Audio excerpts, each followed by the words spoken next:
حضرت عثمان ابن عفان رضی اللہ عنہ کا اثر ہے ازیع الاشیاء عشرۃ، ضائع ہونے والی، برباد ہونے والی، تباہ ہو جانے والی، ختم ہو جانے والی 10 چیزیں ہیں جو امت ضائع کرتی ہے۔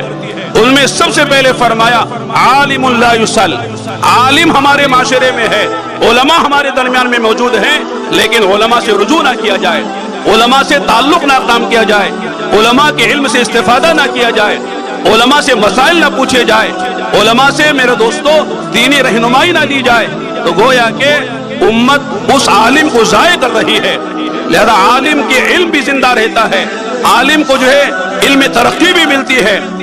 مختصر میں عرض کر دیتا ہوں، علم لا يعمل بھی، علم ہے لیکن علم پر عمل نہیں ہے، وہ علم ضائع ہو رہا ہے۔ مسجد لا يصلى فی، مسجد موجود ہے لیکن مسجد میں نماز نہیں ہو رہی ہے۔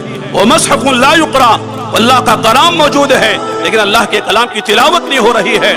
ومال لا ينفق، مال ہے لیکن اللہ کی نسبت پر مال خرچ نہیں ہو رہا ہے۔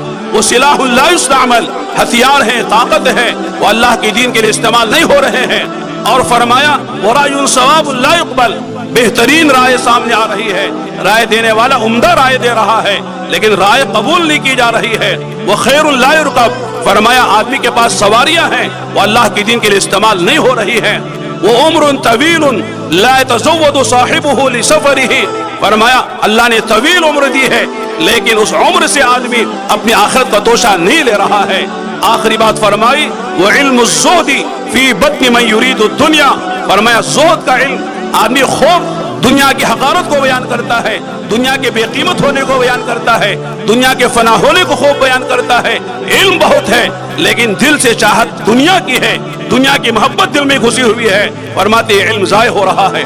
تو میرے دوستو اس وقت ضرورت ہے کہ ہمارے اپنے علماء سے رجوع کیا جائے۔